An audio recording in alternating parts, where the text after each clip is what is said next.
여러분 안녕하십니까? 7월 8일 월요일입니다. 출발 딜사이트 시작합니다. 박명석입니다. 지난 금요일 뉴욕 증시 또다시 사상 최고가 경신 랠리를 달렸습니다. 나스닥과 S&P 500은 오르면 사상 최고가가 계속 반복되고 있는데요. 지난 금요일에는 아무래도 고용보고서 발표가 가장 주요한 원동력으로 작용했던 것으로 보입니다. 그러면 지난 금요일과 주말 사이에 있었던 이슈들 모아서 브리핑 뉴욕 출발해 보겠습니다. 자, 말씀드린 대로 간밤에 뉴욕 증시 3대 지수, 지난 금요일에 뉴욕 증시 3대 지수 모두 상승으로 마감했습니다. 보시는 것처럼 다우는 강보합으로 마감이 됐고요. 나스닥의 상승세가 조금 더 돋보이는 모습이죠. 1% 가까운 상승세. 아시는 것처럼 나스닥이 올랐다 그러면 또 기술주가 강세를 보였다라고 정리하시면 되겠습니다. S&P 500은 0.5% 상승으로 마감이 됐는데요. 테슬라가 벌써 8거래일 연속 상승입니다. 테슬라, 나를 무시했던 사람이 누구인가라고 얘기하면서 계속해서 랠리를 달리고 있는 그 모습인데요. 251달러 선까지 올라오는 테슬라, 또다시 댄 아이브스 애널리스트가 목표가를 또 상향하는 모습, 300달러까지 리포트가 나왔습니다. 그리고 메타 플랫폼스 5.8% 오랜만에 특징주로 이름을 올리고 있는 것 같은데요. AI의 어떤 기대주로서 평가는 받았지만 AI의 대표주자다라는 얘기를 하기에는 조금 뭔가 2%가 부족해 보였었는데 메타 플랫폼스에 대해서 월가의 의견들이 조금씩 달라지고 있습니다. 잠시 후에 확인해 보도록 하죠. 자, 그리고 아쉽지만 엔비디아가 1.92% 하락으로 마감이 됐습니다. 엔비디아, AI 하면 엔비디아고요. 엔비디아 하면 AI인데 왜 자꾸 이런 일이 좀 발생하는 걸까요?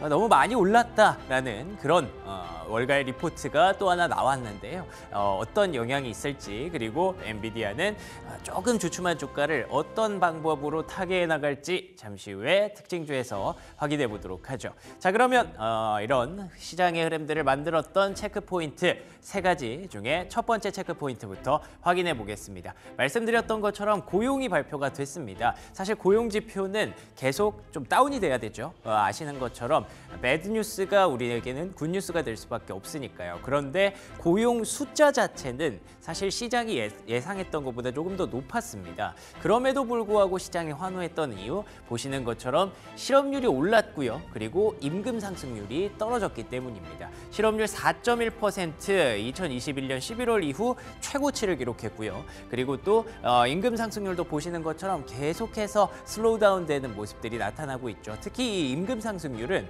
결국에는 이 물가와 직결되는 문제이기 때문에 이 부분들이 우리가 걱정하는 물가 상승을 좀 억제할 수 있겠다. 그리고 또 이제 연준의 금리 인하 조금 더 빨라질 수 있겠다라는 논리에 불을 지폈습니다. 다음 장 넘겨주시면요. 이런 흐름들이 결국 금리의 급락을 만들었습니다.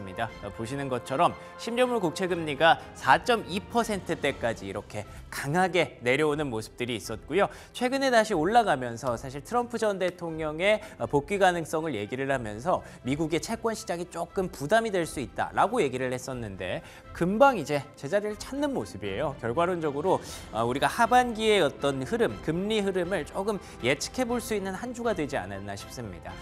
대통령 선거, 그리고 유럽의 총선 이런 것들로 인해서 시장의 변동성, 불확실성은 언제든지 일어날 수 있지만 어쨌든 금리가 원하는 방향성은 하방이다라는 걸 다시 한번 확인시켜줬던 지난 금요일이 됐겠네요. 자, 다음 장 넘겨주시면 두 번째 체크포인트 확인해 보겠습니다. 그래서 결국에는 시장의 어떤 금리 인하에 대한 기대치가 계속 바뀌고 있습니다. 여기 보시면 이게 페드워치죠. CME 페드워치 기준으로 9월에 금리 인하 가능성이 70%를 넘어섰습니다. 9월에 이제 두 번 1% 내릴 수 있다라는 전망과 비교하면 0.5% 내릴 수 있다는 전망까지 더하면 거의 80%가 지금 9월에는 금리를 내릴 것이다 쪽에 베팅을 하고 있는 건데요. 이거는 사실 객관적인 지표는 아닙니다. 우리가 어느 정도 투자 심리만을 읽을 수 있는 그런 자료이기는 합니다만 그래도 앞서 보셨던 그 고용 지표들이 사실 시장에 꼭 좋은 것만은 아니거든요.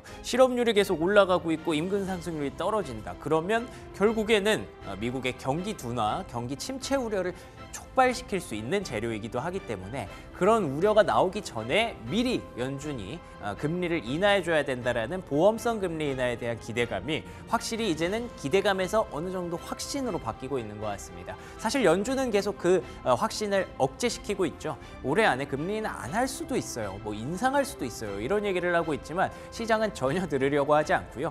9월에는 금리 인하 시작할 거지, 할 거지 뭔가 오히려 연준을 더 되려 압박하는 듯한 그런 느낌이 있는데 어쨌든 앞서 보셨던 고용처럼 뭔가 연준이 해야 된다라는 논리에는 어느 정도 충분히 근거가 있는 것으로 보입니다. 다음 장 넘겨주시면요. 이에 따라서 이제 금리가 내려오고 그러면서 기술주들이 급등을 하고 있는 건데 S&P 500이 결국 6,000선을 보게 될 것이다라는 전망들까지 나오고 있습니다. 보시는 것처럼 지금 기술적으로 분석한 내용들인데 조금 정신이 없죠. 근데 여기서 그냥 주요한 포인트만 읽어드리자면 기술적으로 지금 6,100포인트까지는 열려 있다라는 분석이 월가에서 나오고 있고요. 그런데 웨드부시의 타겟이 지금보다 더 높은 6,200까지 보고 있기 때문에 충분히 가능하다라는 논리들이 나오고 있습니다. 그 배경은 M7이 이제 실적 시즌에 들어가기 때문이죠. 이번 주 주말부터 이번 주 목요일부터 이제 본격적인 2분기 실적 시즌이 열리게 됩니다. 항공사들 그리고 금융주들이 먼저 실적 발표 시즌을 알리게 될 텐데요. 이제 다다음 주 지나가면 7월 중순부터는 M7이 실적을 발표할 거고 과연 뭐 나쁘지 않게 나온다면 결국에 대형주가 올라가는 장에서는 지수를 끌어올릴 수밖에 없잖아요. 그래서 8월에 엔비디아 실적까지 감안했을 때 6,000선 충분히 가능하다라는 논리가 나오고 있는데 글쎄요. 조금 아쉬운 건 대형주로만의 쏠림, 러셀 2000은 금요일에도 좀 하락했다는 거. 중소형주까지는 아직 좀 매기가 넘어가지 않는 듯한 그런 기분입니다. 자, 그러면 세 번째 체크 포인트 한번 확인해 보죠. 그것 때문에 너무 좋은 얘기들만 있으니까 조금 걱정하는 시선도 당연히 좀 있겠죠. 보시는 것처럼 이게 지금 테크주들의 어떤 주가의 흐름인데요. 지금 굉장히 많이 올라왔죠. 이 부분을 언제와 비교하냐면 여기 앞서 보시는 이때 급등했던 그 구간과 비견이 될 정도의 랠리가 나타나고 있습니다. 이때 보시면요. 2000년도잖아요. 2000년도 혹시 다들 기억하시나요? 물론 저는 굉장히 어렸습니다만 그때 어쨌든 닷컴 버블이 있었던 건 알고 있습니다. 그래서 그때 당시에 닷컴 버블로 인해서 전 세계 증시가 이 인터넷에 등장해 환호했었고 그때 이제 기술주 뭔가 땡컴만 붙으면 모든 종목들이 다 올라갔던 그 시절이었잖아요. 국내에서도 뭐 새로운 기술이니 뭐니 이런 종목들이 꽤 유명했었고요. 그때 당시와 기술주의 어떤 그 주가 흐름이 굉장히 비슷한 수준까지 올라왔다는 점에서 이거 좀 버블 아니냐라는 우려도 나오고 있는 상황인데요. 다음 장 넘겨주시면요.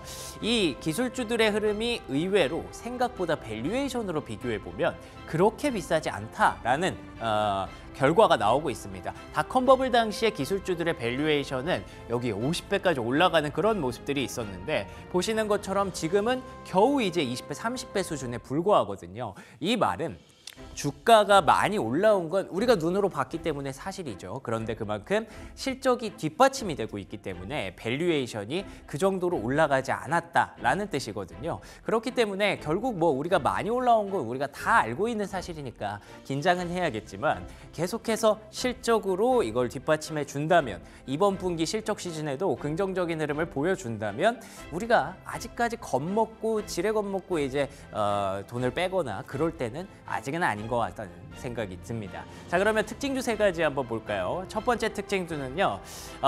이 메타 플랫폼스로 준비를 해봤습니다. 메타 플랫폼스가 앞서 말씀드렸던 5% 넘게 급등을 하면서 지난 금요일에 가장 강력한 종목 중에 하나가 됐었는데요. 보시는 것처럼 여기 이제 4월에 약간 그 악몽 같았던 주가 급락 기억하시는 분들이 있을 겁니다. 이때 왜 급락을 했냐면요. 메타 플랫폼스 같은 경우에는 플랫폼 업체잖아요. 그래서 이제 AI 시대에 준비하기 위해서 AI 칩, 엔비디아의 AI 칩을 엄청나게 사들이고 있습니다.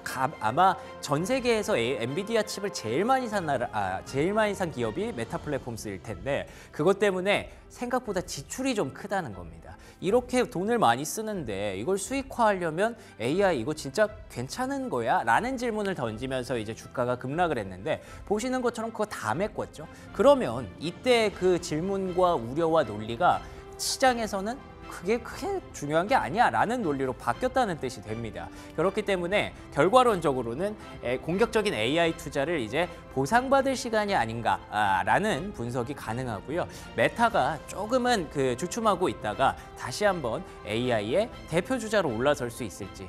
메타는 항상 그랬잖아요. 뭔가 시대가 바뀌면 또 릴스 이런 거 만들고 또 스토리 이런 거 만들어서 계속 그 시장에 적응을 해왔거든요. 그렇기 때문에 오히려 구글보다 낫다라는 반응이 나오고 있어서 메타 플랫폼스의 주가 앞으로도 주목해보면 좋을 것 같습니다. 자, 두 번째 특징주는요. 애플로 준비를 해봤습니다. 앞서 테슬라가 8거래일 연속 상승했다라고 말씀드렸지만 그만큼이나 최근에 강하게 올라오는 주가가 바로 애플 주가입니다. 사실 애플과 테슬라 하면 한 달 전, 2달 전만 해도 굉장히 많은 분들이 걱정했었고 이거 진짜 뭐 M7에서 빼야 되는 거 아니냐 이런 얘기가 진짜 엊그제 같았거든요. 그런데 보시는 것처럼 애플의 주가 어느덧 226달러까지 올라왔습니다. 나도 AI 관련 수혜주가 될 수 있다라는 논리를 펼치면서 최근에 주가 랠리, 특히 하반기 들어서 주가 랠리가 더 강하게 나오고 있는 그런 상황인데요. 다음 장 넘겨주시면요. 애플이 또 중요한 포인트가 하나 더 있습니다. 다음 장 넘겨주시면요. 애플의 시가총액이 어느덧 1위에 거의 육박해 있습니다. 정말 한 끗 차이죠. 여기 마켓캡 보시면 0.01T밖에 차이가 안 납니다. 그렇기 때문에 마이크로소프트를 쫓아서 지금 애플이 열심히 올라가고 있는 구간이고요. 애플이 사실 1위였다가 내려온 지가 꽤 됐잖아요. 그래서 분명히 자신감이 많이 떨어져 있고 자존심이 많이 상했을 텐데 그 부분을 극복해낸다면 다시 한번 애플이 써나가는 그런 시나리오를 우리가 다시 한번 확인할 때가 오겠죠. 특히나 이번 주에 또 삼성전자의 어떤 폼팩터 발표, 신제품 발표들이 있기 때문에 애플도 신경을 쓰지 않을 수가 없을 것 같습니다. 이 두 회사의 경쟁 체제도 다시 한번 주목을 받게 될지 AI 스마트폰 관련주들 한번 잘 체크해 보시죠. 자, 그리고 마지막 특징주로 준비해봤습니다. 엔비디아 조금은 아쉬운 그런 모습들을 계속 보여주고 있는데요. 앞서 제가 잠깐 말씀드렸던 부분 중에 하나가 있는데 여기 뉴 스트리트 리서치라는 곳이 있습니다. 처음 들어보시죠? 사실 저도 처음 들어봤어요. 근데 거기서 바이에서 뉴트럴로 다운그레이드를 했던 엔비디아에 대한 투자 의견을 다운그레이드를 했던 부분이 엔비디아 주가에 발목을 잡았다라고 하더라고요. 이유는 간단합니다. 엔비디아 충분히 올랐다. 이게 끝이에요. 우리가 물론 더 올라갈 것으로 예상하고 목표가도 135달러면 지금보다 높게 잡고 있거든요. 그건 알고 있지만 지금 현재 시점에서 그걸 더 확신하려면 내년까지 추가로 성장할 것이라는 뭔가 계기가 필요하다라는 논리를 펼치고 있는데요. 뭐 틀린 말은 아니죠. 근데 다음 장 넘겨주시면요. 이게 나온다면 또 어떨까요?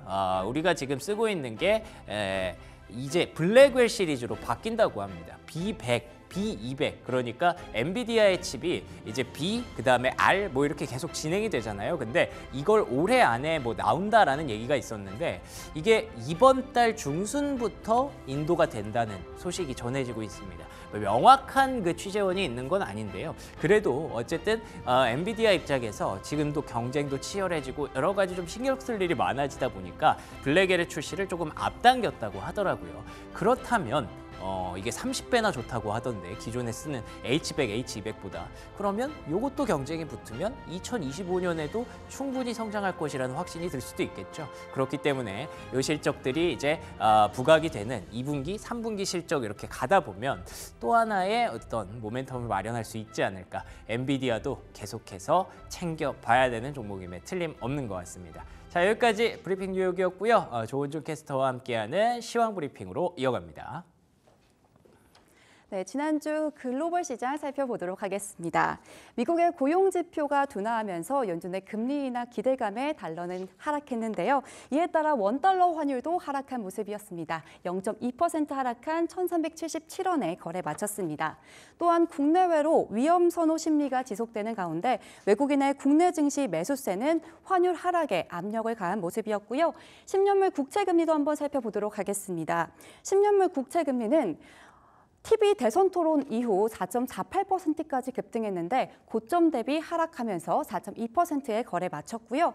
국제 유가 미국 독립기념일에 이어서 또 연휴 드라이빙 시즌으로 차익 실현 매물이 나오면서 하락한 모습입니다. 0.5% 하락한 83달러 중반대에 거래 마쳤습니다.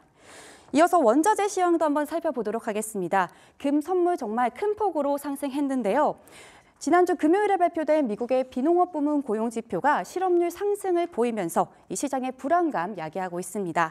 연준의 금리 인하 가능성이 커진 가운데 달러 인덱스는 약세를 보였고요. 이에 대비해 금 선물 가격, 거래량이 늘면서 가격 상승하는 모습이고 앞으로도 당분간 계속 상승할 것으로 보입니다. 1.29% 상승했고요. 은은 2.21% 그리고 구리를 비롯한 다른 비철 금속 가격도 모두 상승 보였습니다. 곡물 시장도 지난주 금요일에는 대부분 상승으로 마감했는데요. 열대성 허리케인 베릴이 만약 멕시코만으로 향하면 이 공급에 대한 영향 끼치면서 미국의 원유 가격 상승할 수 있으니 이 점 참고하시면서 이어서 프리미엄 미국 주식 시작하도록 하겠습니다.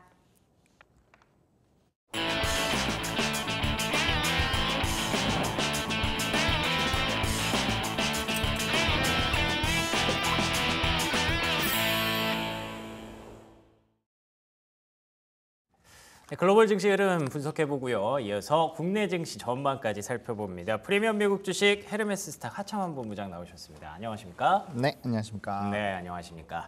지난 금요일 뉴욕 증시 휴장을 마치고 또 돌아온 건데 뭐 오르면 신고가예요. 네, 나스닥이랑 S&P 500은 네. 계속 사상 최고가니까 오를 때마다 신고가 정말 대단합니다. 어떤 포인트들이 있었을까요? 네, 일단은 뭐 이제 물가에 대한 이런 걱정이 조금 일부 사그라드는 흐름들이 나타나면서 전반적인 투심이 상당히 좀 강해졌다라고 보시면 좋을 것 같습니다. 그래서 일단은 뭐 전반적으로 강세 흐름들이 나타났는데 뭐 일부 기업들 같은 경우는 이제 앞에서 브리핑 해주신 것처럼 뭐 증권가의 리포트에 대한 좀 부정적인 의견이 있다거나 아니면 이제 실적 발표를 앞두고 일부 좀 차익이 나오는 그런 흐름들이 있었지만 일단 전반적으로 시장을 좀 주도했었던 대부분의 산업군들과 종목군들은 좀 강세 흐름들이 만들어지는 흐름들이 있었습니다. 이제 가장 중요하게 영향을 줬었던 거는 이제 비농업 고용 관련된 부분이 좀 크게 영향을 줬다라고 보시면 좋을 것 같고요. 네. 일단은 예상치를 뭐 하회한 부분들도 있지만 사실상 수정치 부분이 조금 더 크게 영향을 미쳤다라고 보시면 될 것 같습니다. 그래서 이제 국채에 대한 변화가 좀 상당히 나오는 이벤트가 있었고요. 그러다 보니까 이제 기술주들 중심으로 상당히 강한 흐름들이 만들어졌습니다. 그래서 M7을 중심으로 일단은 강세 흐름들이 나타났고 앞에서 말씀해 주신 것처럼 엔비디아 같은 경우는 거의 대다수 90% 이상이 뭐 아직까지는 목표 주가를 상향을 한다거나 매수 의견을 주고 있는데 투자 의견 중립을 준 쪽에서의 좀 부담감들이 있는 상황에서 약간의 뭐 하향 리포트 관련된 이슈가 이제 부각이 됐고요. 그게 이제 워낙 긍정론이 많고 단기적으로 좀 조정이 나오고 있었던 상황이기 때문에 단기적인 투심에는 좀 일부 영향은 있었는데 중요한 거는 이제 해외 같은 경우는 외국인의 수급 같은 경우가 거의 80% 이상 좀 영향을 미치거든요. 기관이 한 80% 이상의 영향을 미치기 때문에 대부분의 이런 투자은행들에서 긍정적인 의견을 갖고 있는 경우에는 사실상 뭐 공매도가 엄청나게 크게 발생한다거나 아니면 이제 선물 옵션 쪽에서의 강력한 하방 요인이 만들어지지 않으면 주가가 쉽게 눌리기는 좀 어렵습니다. 근데 연쇄적으로 만약에 뭐 목표 주가 하향이라든지 투자 의견을 좀 낮추는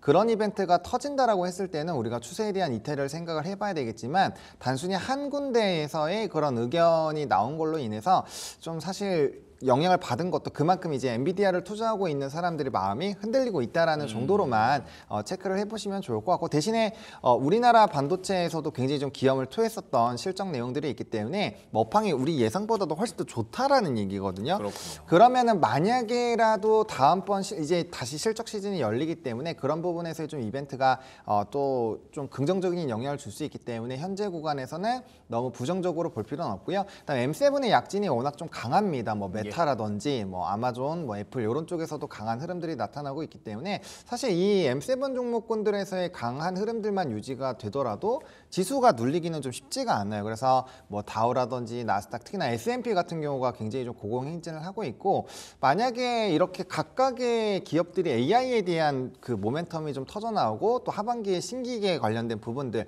이런 것들이 좀 엮이게 된다라고 한다면 사실상 이제 6천이 계속 불려지고 있는 이런 S&P 500에 대한 흐름들이 가능할 수도 있겠다라는 생각이 굉장히 강해질 만큼 그쵸. 네, 굉장히 강한 흐름들이 나타나고 있고요. 네, 기타 원자재 쪽에서는 일부 좀 조정이 나오긴 했는데 요건 이제 요번 주에 또 원유 재고라든지 여러 가지 또 데이터들이 나오니까 거기에 따른 좀 민감한 부분들이 있다라고 보시면 될 것 같고, 대신에 이제 그런 거는 있죠. 우리가 이제 드라이빙 시즌에다가 허리케인 또 시즌이기 때문에 만약에 예. 그런 쪽에서 피해를 입으면 이게 유가 같은 경우가 갑자기 좀 더 급등이 나올 수가 있어요. 근데 만약에 현재 수준보다 유가가 더 많이 올라가게 된다라고 한다면 우리가 생각을 해야 되는 부분들이 굉장히 많아지거든요. 그렇기 때문에 뭐 당연히 인명 피해도 없어야 되는 그런 자연재해 이벤트지만 유가에 어쨌든 영향을 좀 덜 미치는 부분으로 가야 지금 이러한 좀 증시의 랠리가 유지가 될 것 같고요. 네. 만약에 거기에서 변수가 나온다라고 한다면 좀 상당히 좀 부담스러울 수밖에 없다라는 점, 그리고 이제 이번 주에 또 목요일과 금요일에 주요 지표와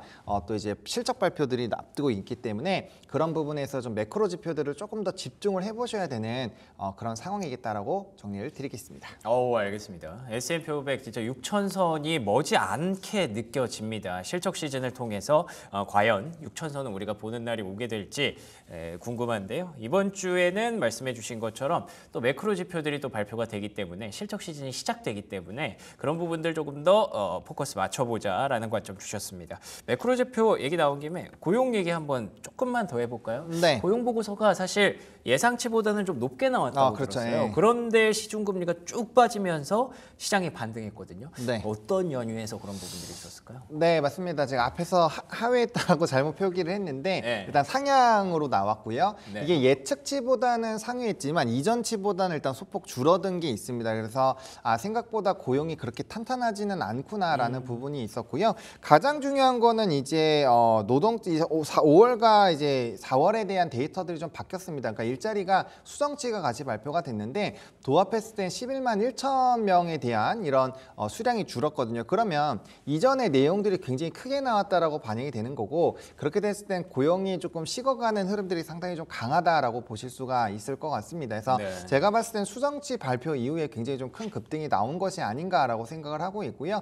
뭐 실업률이나 이런 부분에서도 큰 변화가 없었던 부분들도 있고, 조금 이제 세부 내용들을 뜯어 보면은 정부에서의 일자리 창출이 굉장히 많다라는 부분들을 우리가 체크를 할 수 있습니다. 그러니까 민간 부분에서의 고용 흐름들이 그렇게 튼튼하지 않은 상황에서 정부가 지금 강제적으로 일자리를 만들어내고 있다라고 보시면 될 것 같고, 이 기조 자체가 꺾이게 된다라고 한다면 고용 부분은 상당히 빠르게 조금 이제 위축이 될 수 있는 상황이거든요. 근데 다들 아시다시피 이제 금리를 인상할 수 있는 주요 배경 중에 하나가 이제 완전 고용 부분이었고 하나가 이제 GDP 부분이기 때문에 이런 고용 부분이 조금 위축이 된다라는 것은 사실 이건 배드 뉴스이긴 하거든요. 그렇죠. 배드 뉴스이긴 하지만 시장이 지금 바라보고 있는 것은 그래도 이제 실업률이 4.1이면 완전 고용이 4.0 이하가 이제 완전 고용이기 때문에 그런 고용률이 굉장히 좀 강한 상황에서 조금만 둔화가 된다면 우리가 바라보고 있는 금리 인하에 대한 시그널로 가는 것들이 더 확대가 되지 않겠는가, 그 부분 때문에 배드 구수로 지금 반영이 되고 있다라고 보시면 좋을 것 같습니다. 근데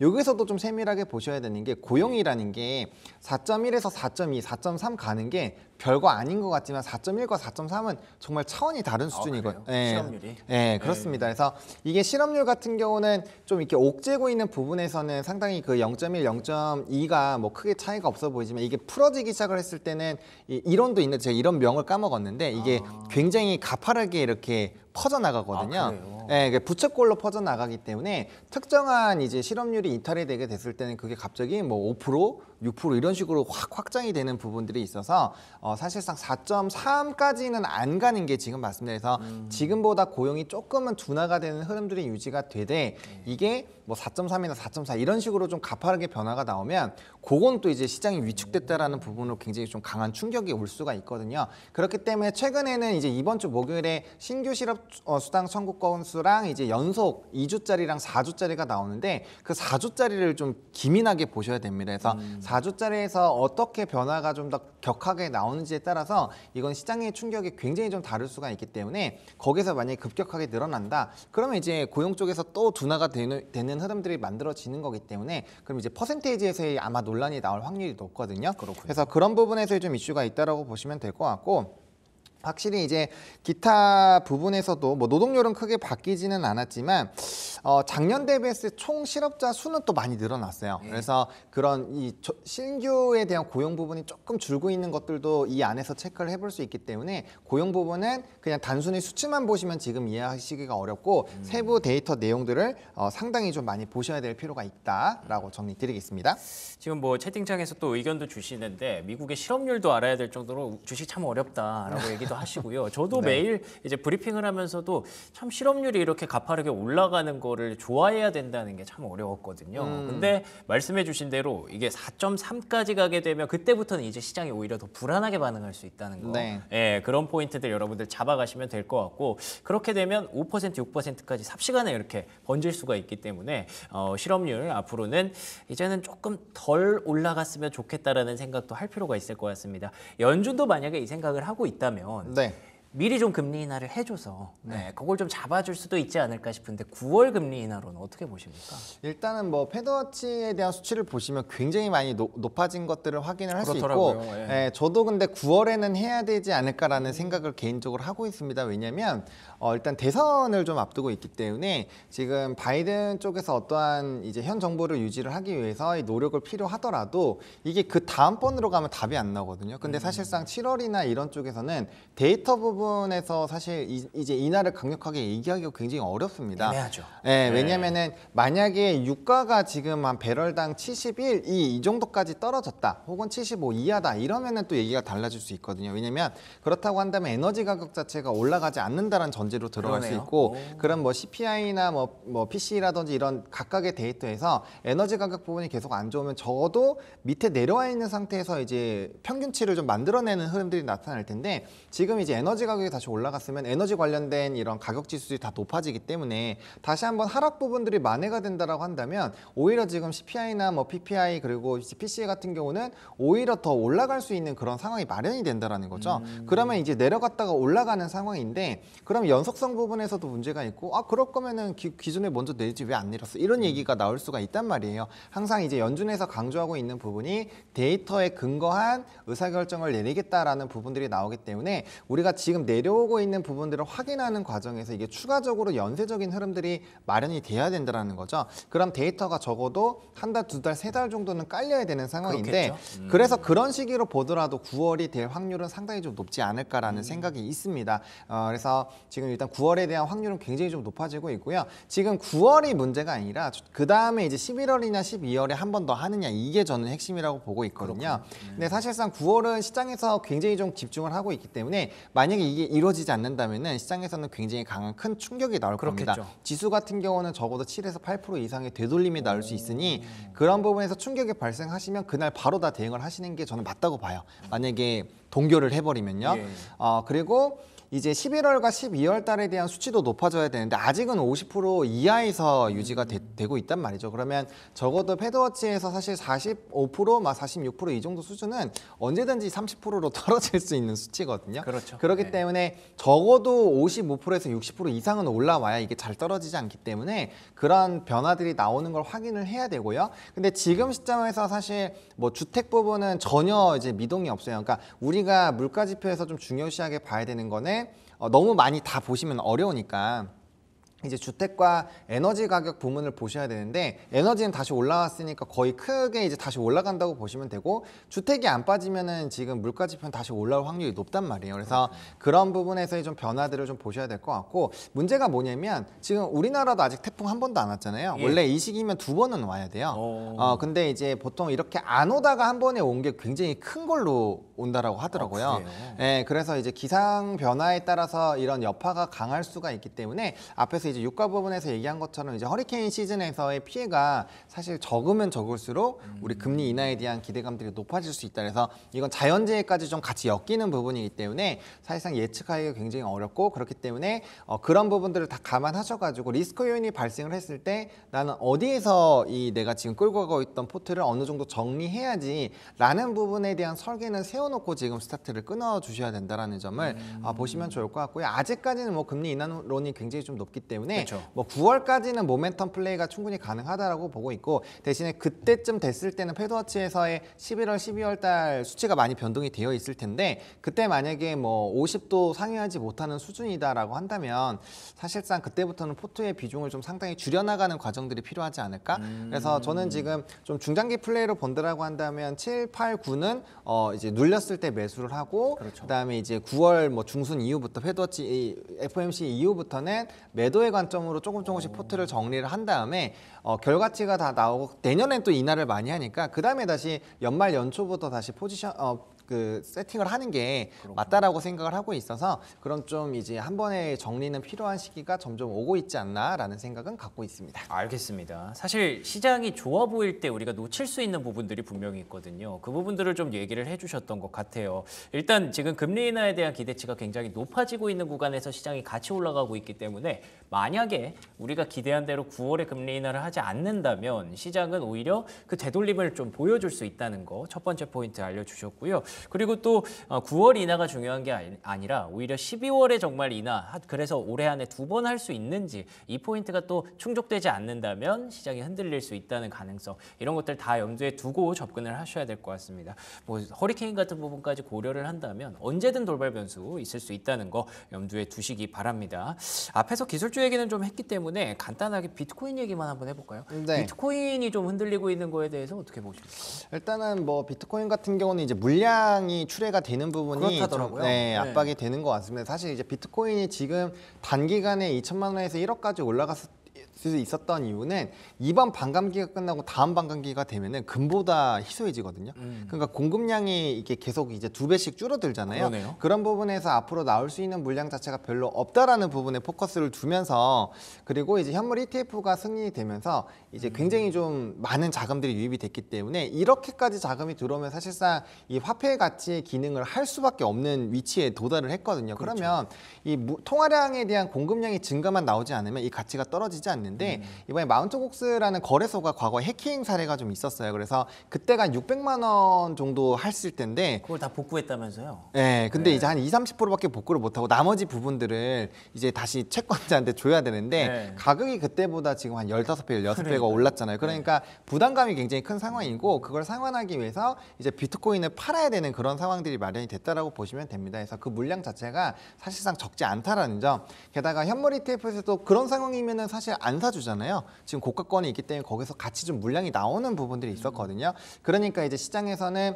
공급은 굉장히 좀 커지고 있는데 매수는 돈이 있으신 분들은 좀 기다리면 어차피 떨어질 텐데 이 생각으로 좀 기다리고 있다 보니까 그러네요. 네. 그래서 이제 수요와 공급의 원칙에 따라서 비트코인이 좀 하락을 하고 있다라고 보시면 될 것 같고 또 정치에 대한 영향도 좀 있습니다. 사실 트럼프가 지금 굉장히 친 비트코인 성향으로 바뀌었잖아요. 과거에 안 그렇다고 그랬는데. 하더라고요. 근데 지금 바이든 후보가 만약에 조금 이런 TV 토론 이후에 이제 후보를 바꿔야 된다라는 얘기가 나오고 있기 때문에 그럼 새롭게 나오는 후보자가 만약에 굉장히 좀 강력한 후보자가 된다면 트럼프가 될 수 있는 가능성이 좀 더 떨어질 수 있고 그럼 정책발 모멘텀이 조금 둔화가 될 수 있거든요. 그럴 수 있군요. 보통 네. 상반된 정책에 대한 내용이 나오기 때문에 그래서 정책발에 대해서도 조금 이게 뒷받침이 안 되면 반감기는 이제 시작을 했으니까 좀 그런 부분에서 모멘텀이 좀 둔화가 되지 않겠는가에 대한 또 단기적인 차익 물에도 같이 나오면서 두 가지 큰 꼭지가 비트코인의 가격을 좀 떨어뜨리는 요인으로 작용을 했다라고 보시면 될 것 같습니다. 그러면은 이게 뭐 증시에 어떤 부담을 주거나 그런 재료는 아니겠네요. 비트코인 자체적인 어떤 모멘텀이라고 봐야겠네요. 그렇죠. 왜냐하면 보통 이런 국채금리라든지 이런 네네네. 변동수가 생기면 코인과 기술주가 같이 움직이는데 그렇죠. 예. 지금 반대로 괴리가 생겼잖아요. 그렇기 때문에 말씀해 주신 것처럼 현재 시점에서는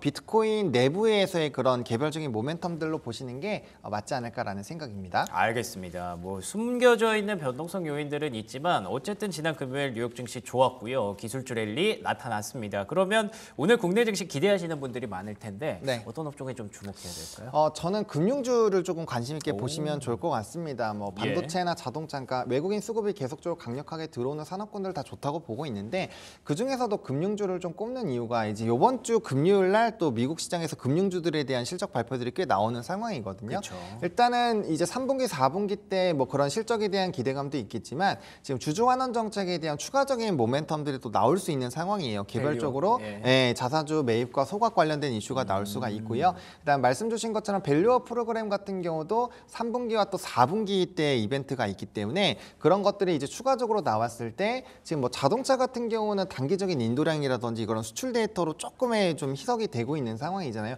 물론 이제 자동차에 대한 산업 리포트 보시면 굉장히 내용이 좋아서 저는 뭐 개인적으로 계속적인 지위를 가질 거라고 생각을 하고 있는데 금융주는 기본적으로 이제 이런 예대 마진이라든지 이런 부분에서 굉장히 사업이 잘 진행이 되고 있기 때문에 뭐 사업성에서는 큰 문제가 없는 상황이거든요. 그래서 그런 부분에서 좀 안정적으로 좀 진행이 될 수 있다라는 점, 그리고 또 최근에 고가권을 다시 좀 뚫어버리는 그렇죠. 그런 기술적인 흐름들도 나타나고 있기 때문에 연속성을 가질 확률이 굉장히 높다라는 점, 그리고 외국인 기관의 양매수가 굉장히 강하게 들어오고 있다는 점도 연속성을 가질 확률이 굉장히 높기 때문에 일단 증시가 또 화랑일 때는 또 증권주나 이런 쪽이 또 강하잖아요. 그렇죠. 그렇기 때문에 그런 여러 가지 부분을 본다라고 한다면 충분히 현재 시점에서 관심을 가져볼 만하지 않을까라고 생각을 하고 있습니다. 알겠습니다. 오늘부터 주목해야 할 금융주 언급해 주셨습니다. 지금까지 헤르메스탁 하청환 본부장과 얘기 나눠봤습니다. 오늘 좋은 말씀 고맙습니다. 네, 고맙습니다.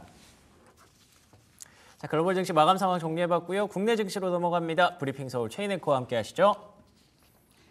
네, 브리핑 서울 함께하겠습니다. 새로운 태양이 떠올랐습니다. 과연 이번 주는 어떻게 흘러갈 것인가 기대감이 모아지고 있는데요. 지난주 국내 증시 분위기가 정말 좋았었죠. 연고점을 경신해낸 자리에서 특히나 코스피 안에서의 이 삼성전자 2분기 잠정 실적 발표가 지수 상승의 견인차 역할을 제대로 해줬었습니다. 이제 본격적으로 2분기 실적 시즌이 오픈이 된 만큼 시장 안에서 2분기 실적 시즌에 발맞춰서 수익 낼 수 있는 종목들 찾아보는 시간 가져보도록 하겠습니다. 일단 삼성전자 매출액과 영업이익이 예상치를 훨씬 더 웃돌면서 어닝 서프라이즈라는 성적표를 받아 들었었고 또 LG전자의 실적도 나왔었죠. 영업이익이 1조 5천억 원이 찍히면서 삼성전자의 영업이익을 넘어서기도 했었습니다. 지난 금요일 이 실적이 발표됐던 하루에만 이 삼성전자가 3% 가까이 올라가면서 8만 7천 원을 넘겼었는데요. 지금 자리 삼성전자 더 간다라는 그 목소리들이 우세하게 나와주는 상황입니다.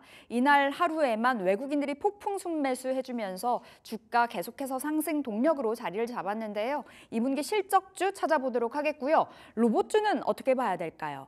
지난주에 로봇주들의 흐름이 장 후반으로 가면서 튀어 올라가는 모습이었습니다. 작년에 2차 전지 달려갈 때 그때 로봇주도 함께 달려갔었지만 올해 들어와서 좀 내내 부진의 길을 걸어가고 있죠. 아무래도 LG전자, 삼성전자가 로봇 기업과의 협업을 예고를 했지만 이렇다 할 뉴스가 나오지 않으면서 주가는 좀 미지근하게 흘러갔습니다. 그런데 이 대표적인 성장주잖아요. 금리 인하가 뒷받침돼야 되는데 최근 들어서 이 지표상에 따라서 금리 인하에 대한 기대감이 커져가고 있고 전반적으로 로봇주에게 달려갈 수 있는 그 기회들이 마련이 되고 있습니다.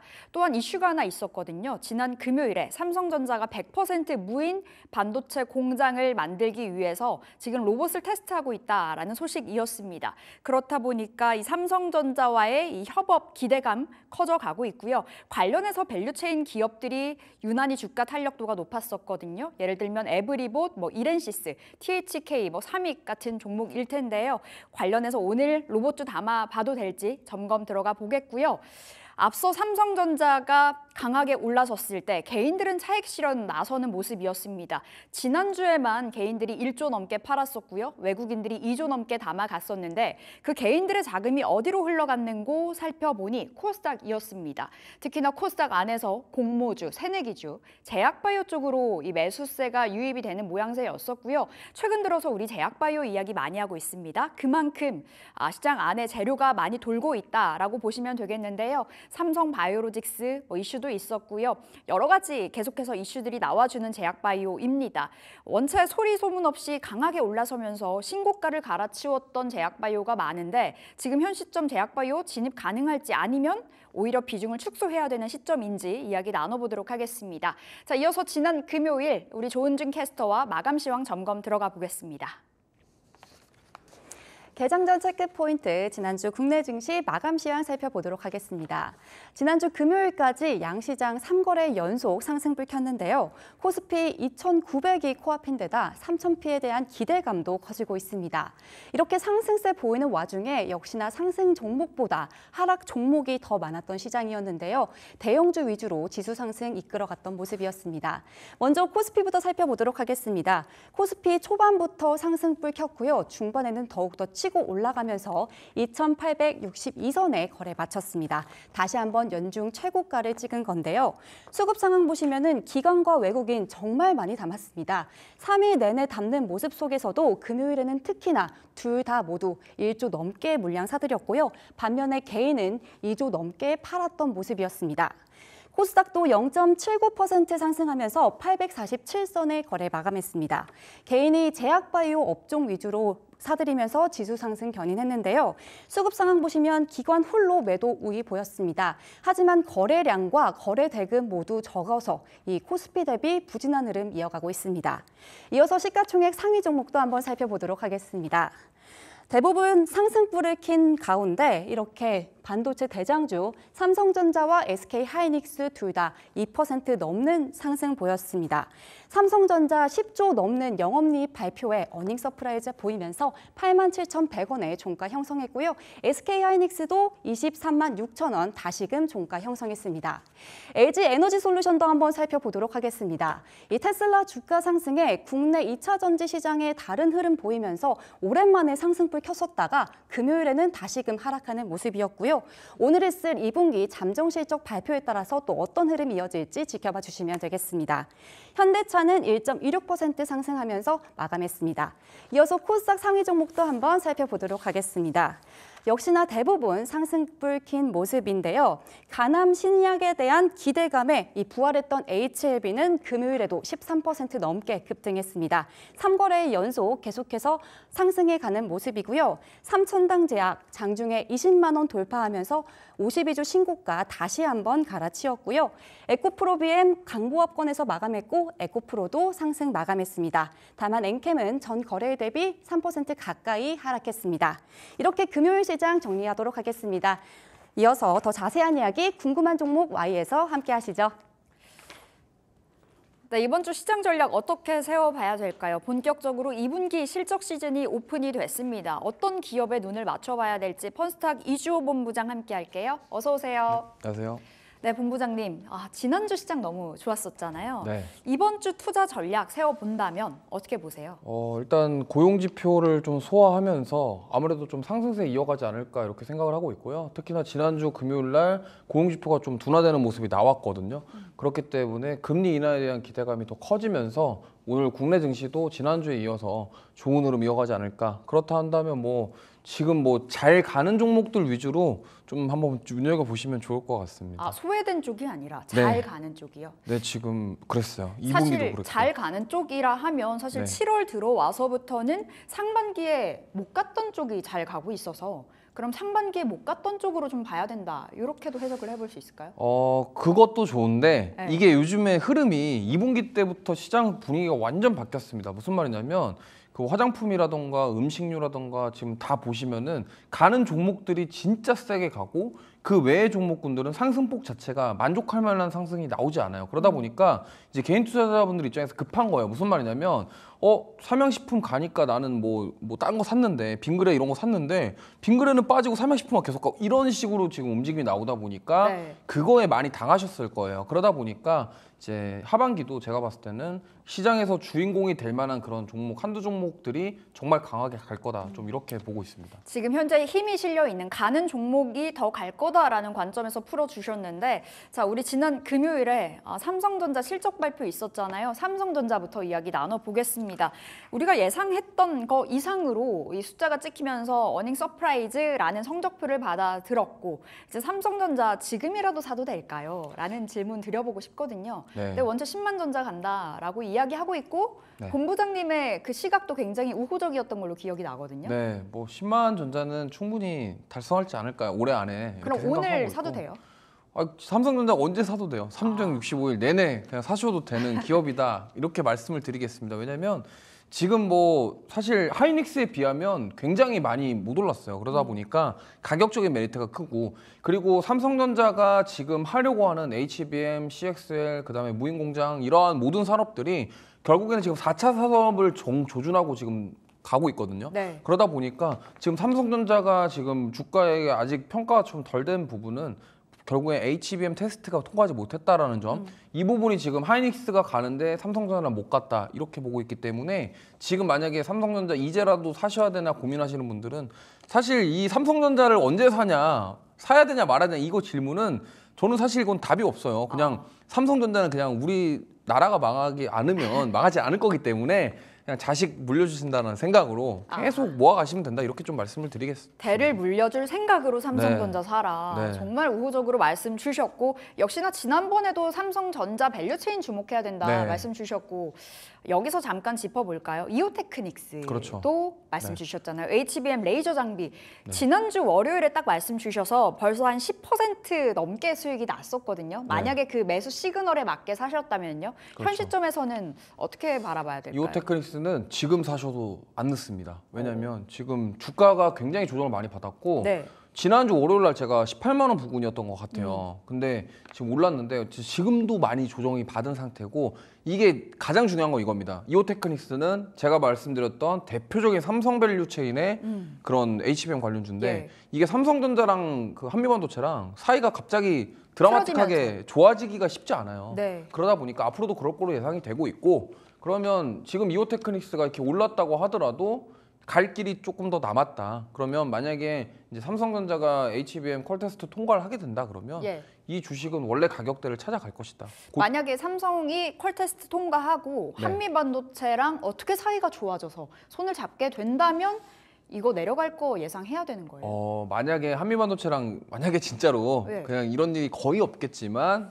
드라마틱하게 좀 합의가 된다 하면은 그에 대한 부분이 좀 어느 정도는 조금 덜 올라갈 수는 있겠지만 네. 그래도 지금 이오테크닉스가 HBM도 있지만 유리기판 모멘텀도 있어요. 그러다 보니까 이런 유리기판 모멘텀과 그다음에 여러 가지 TSMC 쪽에다 납품하는 장비들 이런 것들이 있기 때문에 3, 4분기에 이런 부분들이 좀 회복이 된다 그러면 꼭 HBM뿐만이 아니라 다른 모멘텀도 있다라는 점 참고하시면서 대응해 보시면 좋을 것 같습니다. 알겠습니다. 우리 반도체 좀 이 안에서 삼성전자 이야기 나눠봤는데 연결지어서 로봇으로 바로 넘어가 보도록 할게요. 삼성전자에서 이제 100% 무인 반도체 공장을 만들겠다. 그래서 우리는 로봇을 테스트하고 있다라는 소식이 나와주면서 로봇주가 지난주 금요일 즈음에 좀 강하게 올라갔단 말이죠. 네. 로봇주 현 시점에서 사도 될까요? 근데 원체 많이 떨어져서 가격적인 메리트는 있을 것 같거든요. 예, 가격적인 메리트는 저는 충분히 있다 생각하고 있고, 사실 이 로봇주들이 올해 전반기에 좀 힘을 못 냈던 이유 중에 가장 큰 이유가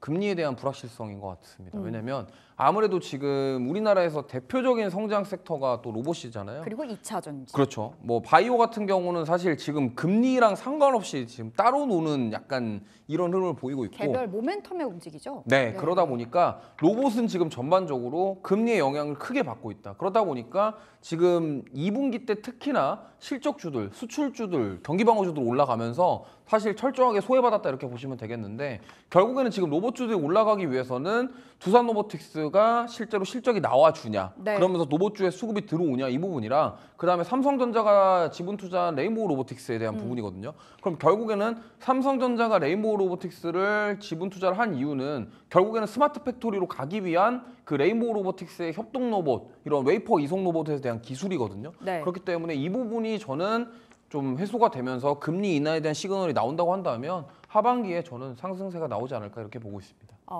지금 자리에서 로봇주 어쨌든 무언가 데이터가 찍혀야 되겠네요. 실적이 나오든 금리 인하가 실질적으로 좀 이루어진다라는 이야기가 나와야 그때부터 달려갈 수 있다라는 관점이신 거죠? 그렇죠. 실적이 좀 나오는 모습이 나오거나 아니면 금리 인하가 확실히 되거나 이러한 두 가지가 만약에 다 맞물린다고 한다면 좀 크게 상승이 나오지 않을까 이렇게 보고 있습니다. 알겠습니다. 로봇 안에서 그럼 어떤 종목을 봐야 될지도 궁금한데, 원체 로봇 대기업과의 협업 기대설은 네. 있었지만 뭐 이렇다 할 이슈는 없었잖아요. 근데 네. 지난주 금요일부터 뭐 달려가지고 있는 상황이고, 어떤 종목 바라봐야 될까요? 대장일까요? 일단 뭐 사실은 대장주 두산 로보틱스 많이 생각하실 텐데 저는 두산도 좋지만 지금 레인보우 로보틱스가 저는 성장성 부분에서는 더 크지 않나 이렇게 생각하고 양팔 있어요. 로봇 맞죠? 네, 뭐 지금 레인보우 로보틱스가 하는 게 휴머노이드 로봇, 그다음에 웨이퍼 이송 로봇, 그다음에 뭐 여러 가지 로봇을 하고 있거든요. 그러면은 어쨌든 반도체 공정에 들어가는 그 로봇들에 대한 그런 것들을 하고 있기 때문에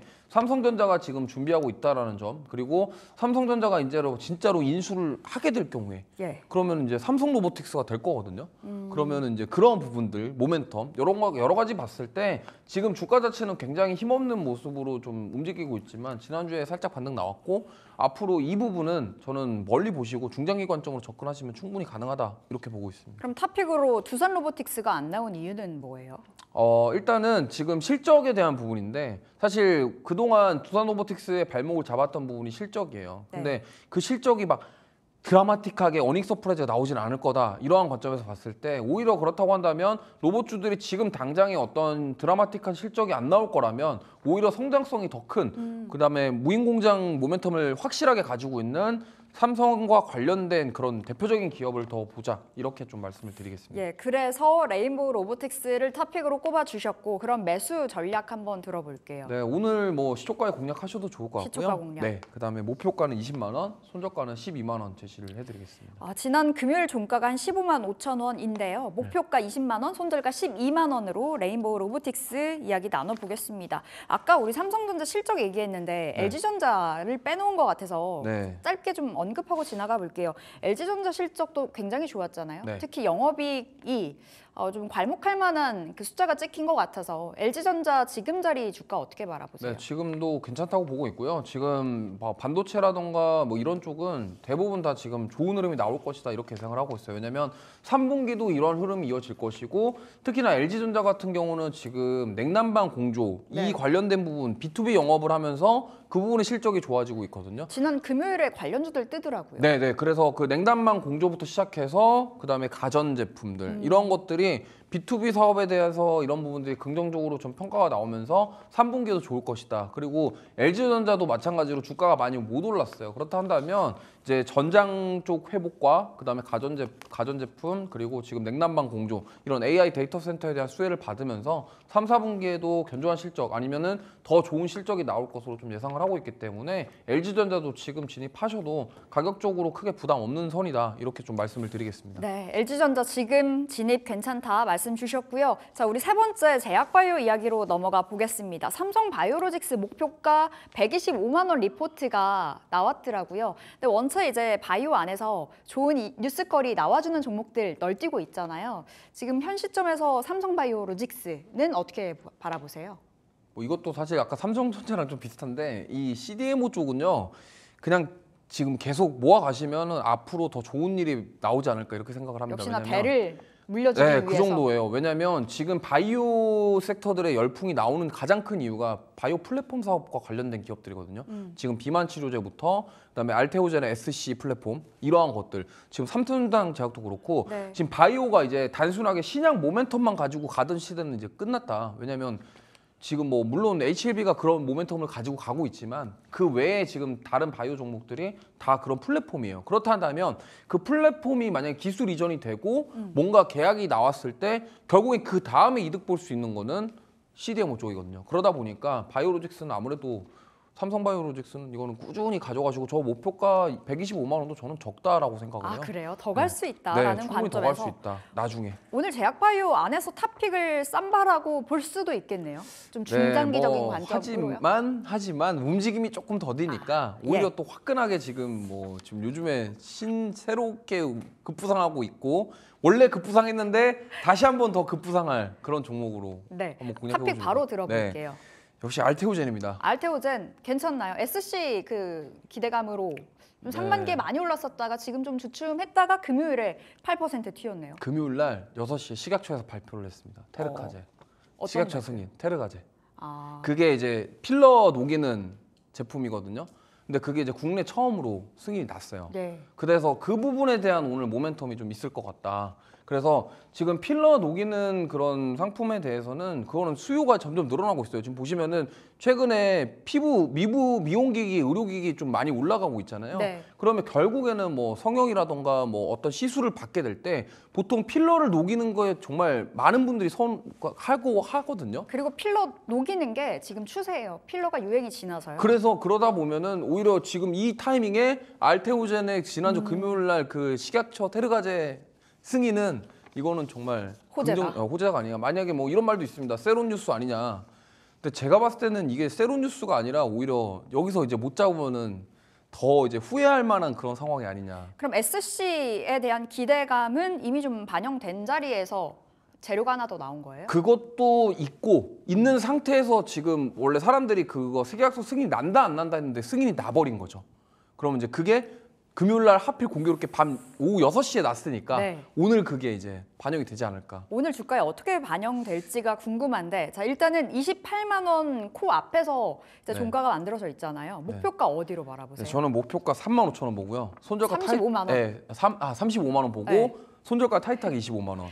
이렇게 35만 보겠습니다. 원에 손절가 25만 원. 네. 오늘 좀 기대를 해보도록 하겠습니다. 역시나 시초가 공략주 뜨면 못 잡을 수도 있겠네요. 네, 너무 많이 뜨면 이거 좀 힘들고요. 만약에 많이 안 뜬다 그러면 잡으시면 제가 봤을 때 오늘 신고가 가지 않을까 이렇게 생각합니다. 엄청 웃으시면서 말씀하시는 네. 거 보니 기대감 좀 큰 것 같습니다. 어떻게 흘러갈지 함께 좀 바라보면 좋을 것 같고요. 오늘 궁금한 종목 Y 여기서 인사드려 볼게요. 펀스탁 이주호 본부장 함께했습니다. 말씀 고맙습니다.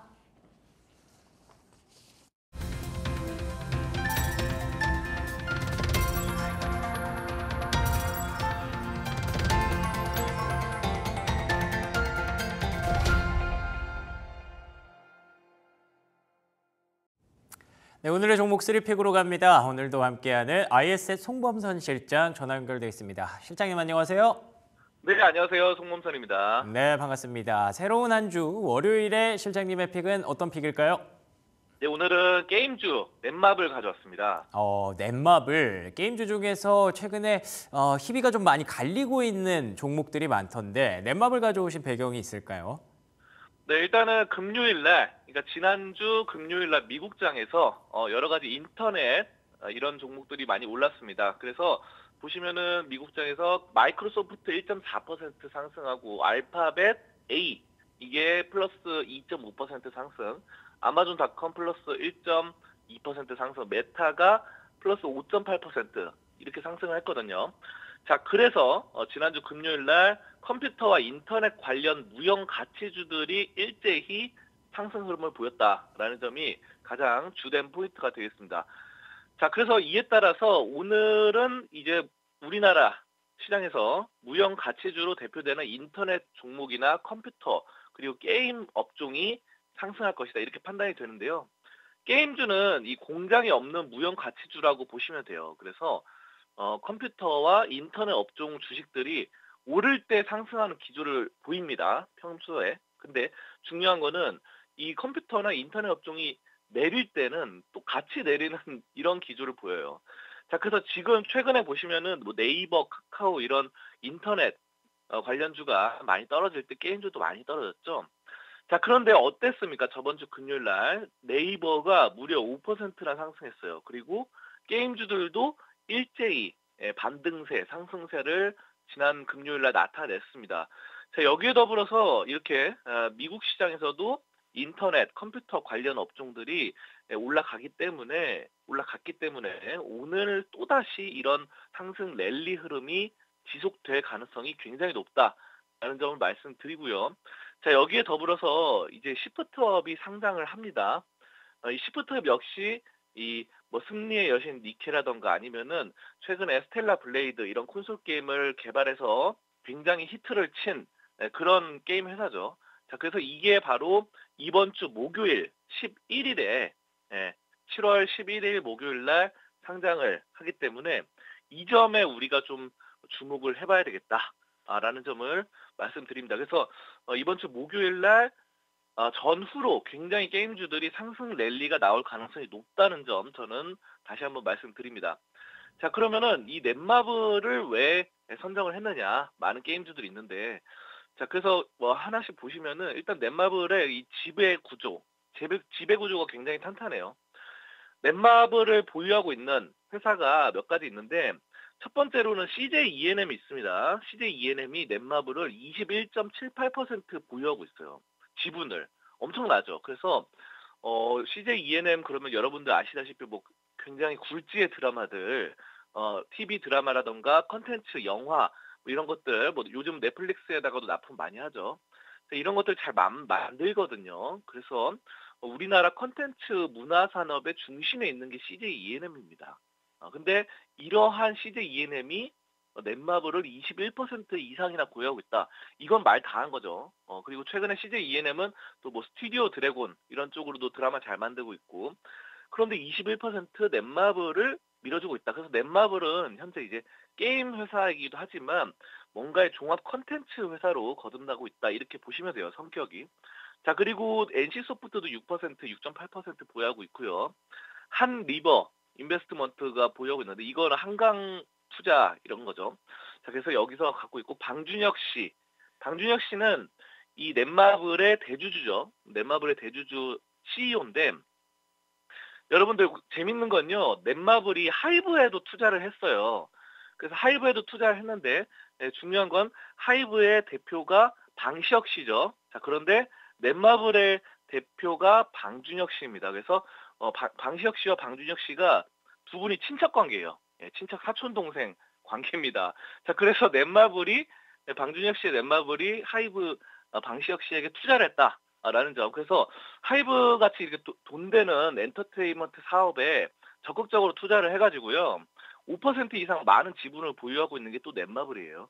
최근에 이제 민혜진 대표와 갈등이 있으면서 약간 매도를 좀 했는데 그래도 아직도 5% 넘게 갖고 있습니다. 자, 그리고 이 밖에도 이제 코웨이 이런 데다가 넷마블이 직접 투자를 했어요.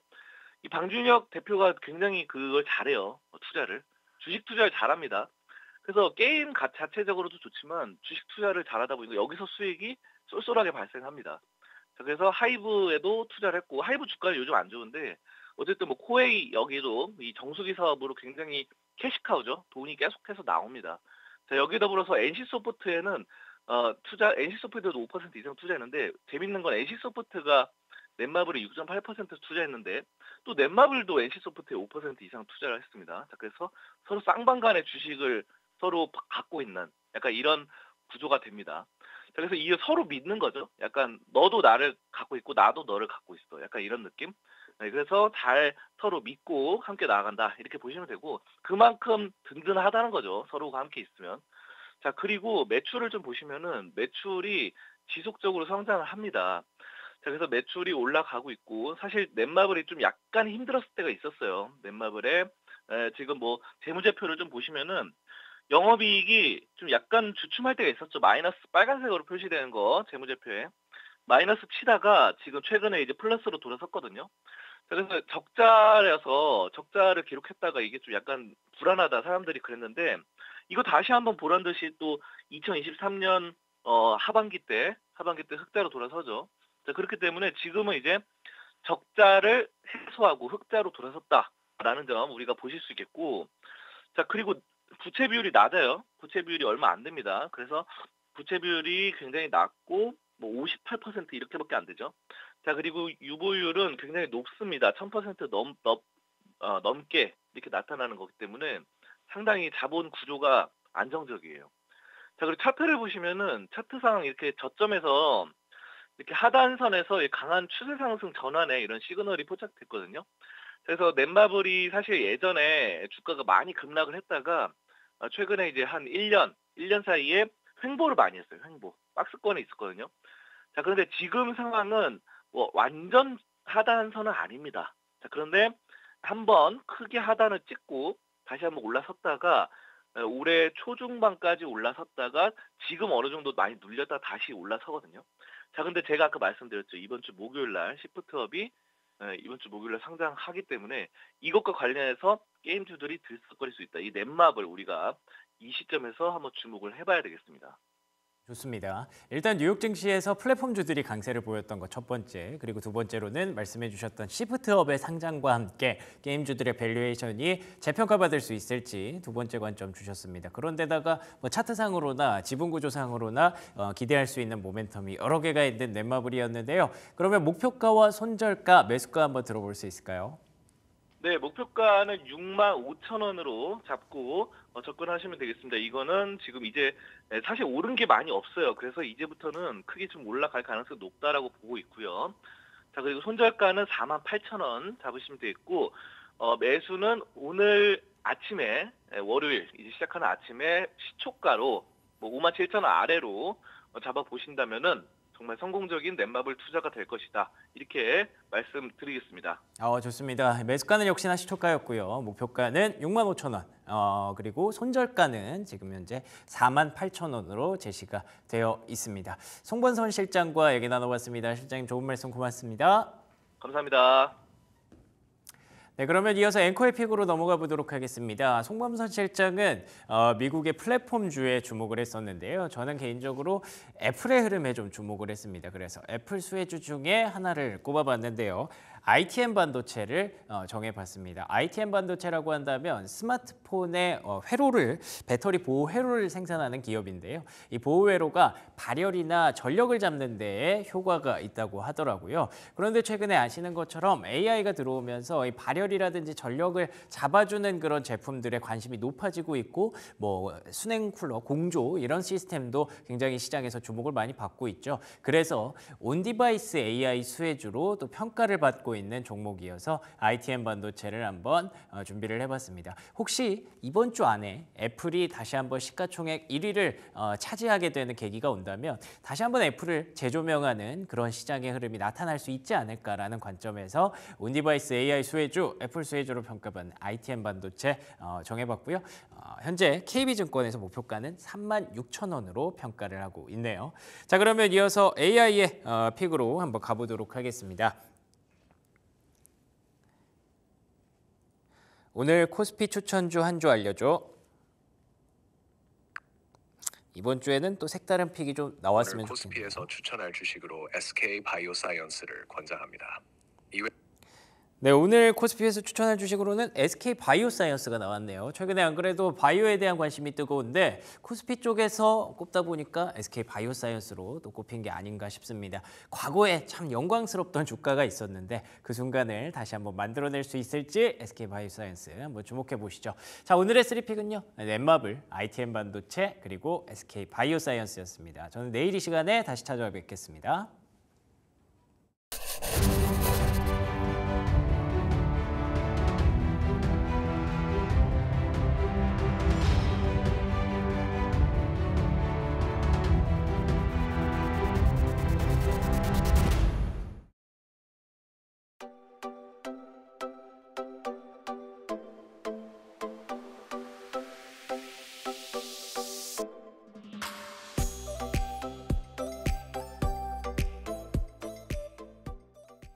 네, 지난주 국내장 돌아보고 오늘 그리고 이번 주에 투자 전략 세워보도록 하겠습니다. 조성우의 투자의 맛 SK증권 영업부 PIB센터 조성우 부장 나오셨습니다. 어서 오세요. 네, 안녕하세요. 네, 부장님 오늘의 시장 이번 주 어떻게 흘러갈 것인가 정말 기대가 많이 네. 됩니다.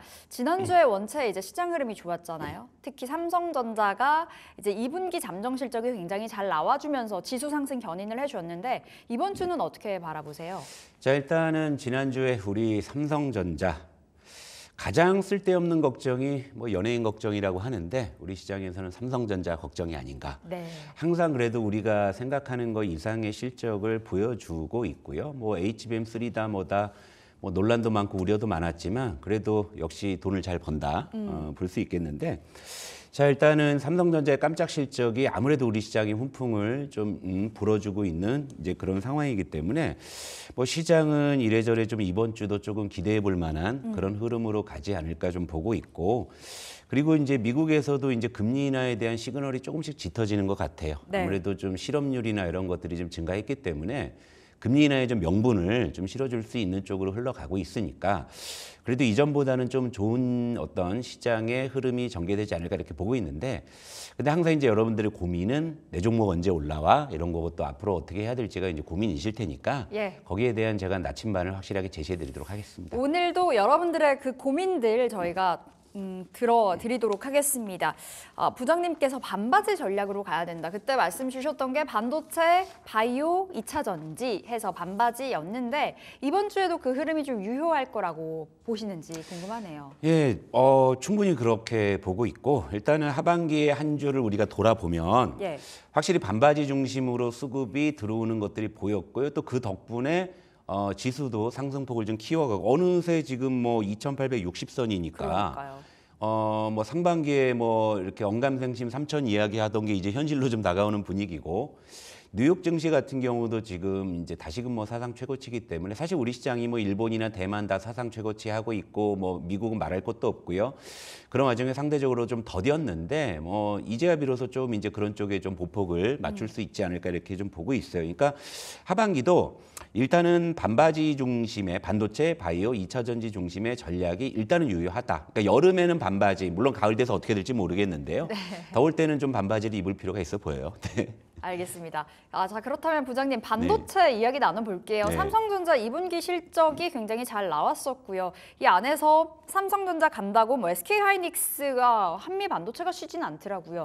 전반적으로 골고루 올라갔던 장이었다. 이렇게 평가를 해볼 수 있을 것 같은데 어떻게 바라봐야 될까요? 뭐 사실 뭐 더 말하면은 잔소리 같지만 제가 반도체에 대해서 항상 여러분들께 누누이 말씀드린 게 주도 섹터로서의 역할은 계속 할 거다. 하지만 이제 그 종목 섹터 안에서의 그 종목의 이제 온도차는 계속 발생할 수밖에 없다. 그러니까 이제 그 전에는 뭐 삼성전자와 SK하이닉스, 한미반도체가 굉장히 대비되는 흐름을 또 보였지만 또 이제 지난 거래일에는 또 같은 방향으로 움직였단 말이에요. 예. 근데 이거는 이제 상징적으로 어떻게 말씀드리려면 삼성전자가 이 정도 실적을 보여줬으니 하이닉스는 더 좋은 그렇죠. 거다. 하이닉스나 한미반도체도 일단 실적 걱정은 안 한다. 네. 그죠?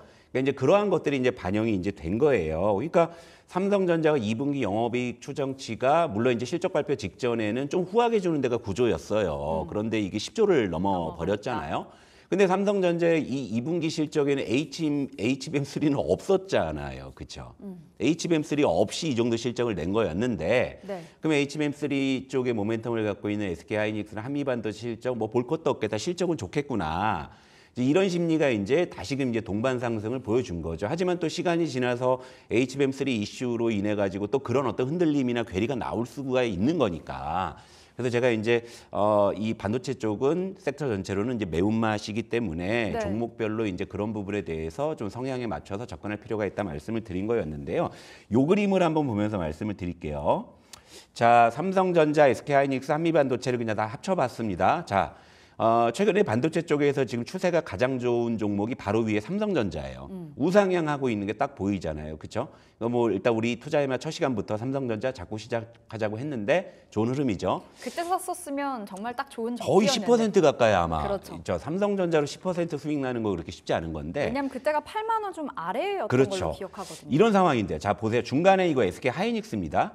SK하이닉스도 어쨌건 실적은 좋고 최근에 뭐 보게 되면 실적 전망 좋잖아요. 그런데 얘는 횡보하고 있죠. 네. 그리고 한미반도체 같은 경우에는 오히려 지금 추세 자체로 약간 꺾여 있어요. 그렇죠? 그러니까 지금 반도체에서도 어떤 논리의 변화라는 게 이렇게 신압으로 반영이 되다 보니까 결국에 시간이 지나서 보면 일단 이렇게 추세를 보여주고 있다는 거죠. 자, 물론 이제 2분기 실적 시즌에 SK하이닉스, 한미반도체도 제 생각에는 양호한 실적을 보여줄 걸로 예상이 됩니다만 자, 우리가 지난주 목요일 날 봤던 그 장면 기억하시죠?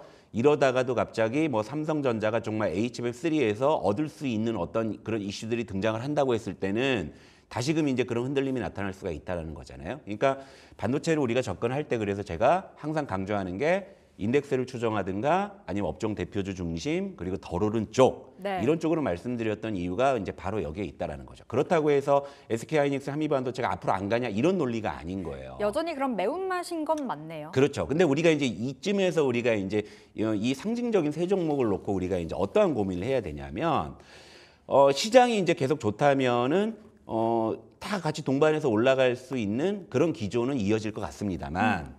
주식이라는 게 뭐죠? 기대 수익과 위험의 함수라는 거잖아요. 그죠? 자, 반도체가 앞으로 끌어준다고 봤을 때 삼성전자가 이런 실적을 보여줬다고 봤을 때 앞으로 그럼 우리가 어느 쪽에 기대 수익을 좀 높게 가져갈 수 있느냐. 이제 네. 이런 부분들. 그러니까 아무래도 늦게 배운 도둑질에 날 새는 줄 모를 수 있다. 그죠? 제가 사실 그런 관점에서 삼성전자를 좋게 봤던 거였거든요. 근데 어쨌건 HBM3 아니더라도 그 정도의 실적을 보여줬다고 했을 때 만약에 삼성전자가 HBM3를 플러스 알파로 우리가 가져간다고 했을 때는 아무래도 삼성전자의 기대 수익이 조금 더 높지 않을까 이제 그런 관점에서 말씀을 드리는 거예요. 그러니까 SK하이닉스나 한미반도체도 이러다가 실적을 또 좋게 보여줬을 때는 다시금 탄력을 붙여서 올라갈 수는 있겠지만 현재 어쨌건 삼성전자가 그런 깜짝 실적을 발표했기 때문에 네. 당분간은 어쨌건 시장의 수급의 주도권이라든지 논리의 주도권을 일단은 삼성전자가 이제 끌고 왔다라는 게 지금 이 차트에도 나타나지 않습니까? 그죠? 그러니까 현재로서는 뭐 삼성전자가 조금 더 시장의 관심을 받을 수밖에 없는 구간이 아닌가 이렇게 정리해 볼 수 있죠. 여전히 삼성전자는 매력적 이렇게 해석을 해보시면 되겠고요. 뭐 한미반도체, SK하이닉스 더 갈 수 있는데 지금 들어가기에는 좀 위험이 있다라는 관점에서 매운맛으로 풀어주셨습니다. 자, 그럼 부장님, 지난주 금요일에 또 특징적이었던 섹터가 로봇이었습니다. 작년에 정말 2차 전지 달려갈 때 네. 로봇도 달렸었거든요. 네. 그때 2차 전지 로봇 안 갖고 있으면 소외감 제대로 느꼈었는데 올해는 분위기가 그게 아니었잖아요. 네. 근데 이제 다시 하반기부터는 로봇주 반격이 시작된다고 보시는 걸까요? 그러니까 상반기 진짜 안 된 섹터 중에 하나가 로봇주였어요. 정말 안 갖고. 예, 이번 상반기는 로봇주가 뭐 인공지능이다 뭐다 뭐 죄다 뭐 좋은 약은 다 보약은 다 먹였는데 꿈쩍을 안 했거든요.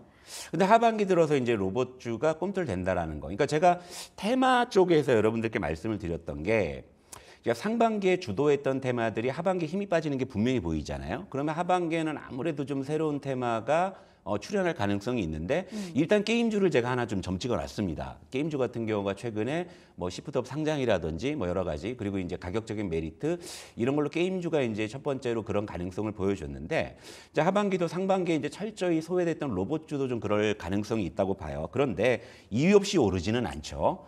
일단 뭐 차트를 보면 설명드릴게요. 네. 일단 뭐 대장주부터 봐야 되겠죠. 두산 로보틱스. 어쨌든 상반기 내내 횡보했었어요. 횡보하다가 전일 이제 장중에 한 6% 가까이 이제 급등을 하면서 좋은 모습을 보여줬고요. 그리고 이제 아마 시청자분들이 가장 좋아하고 선호하시는 종목이겠죠. 레인보우 로보틱스도 지난 거래일에 장중에 거의 10%가 물론 이제 윗꼬리를 달았어요. 다른 이유는 장기적으로 좀 하락하거나 조정받은 그런 종목들은 보통 바닥에서 강하게 정말 뭐 엄청난 호재가 아닌 이상에는 보통 이제 거래가 실리면서 윗꼬리 매물 소화를 좀 해야 되기 때문에 그런 이제 작용들이 나타나는데 레인보우 로보틱스도 굉장히 장중에 강한 흐름을 보였고요.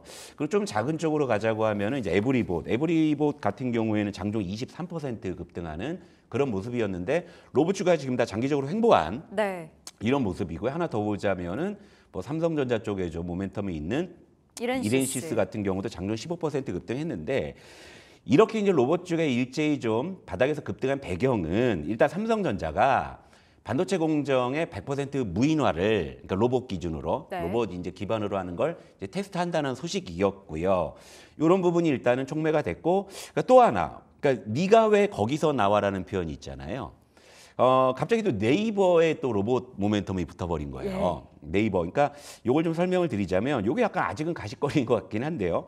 일단 네이버 계열사인 네이버 랩스라는 기업이 있어요. 이 친구가 이제 양팔 로봇인 그 엠비덱스라는 그런 이제 양팔 로봇을 개발을 하고 있는데 이게 사실은 2019년 CES에서 한번 공개된 적이 있었거든요. 네. 근데 그 뒤로는 시장에서 이제 사실 좀 기억을 못 하고 있었던 거였는데 뜬금없이 지난주에 모건 스탠리에서 주목해봐야 될 로봇 기업으로 네이버를 선정한 겁니다. 그래서 이제 이게 갑자기 소환이 되는 거죠.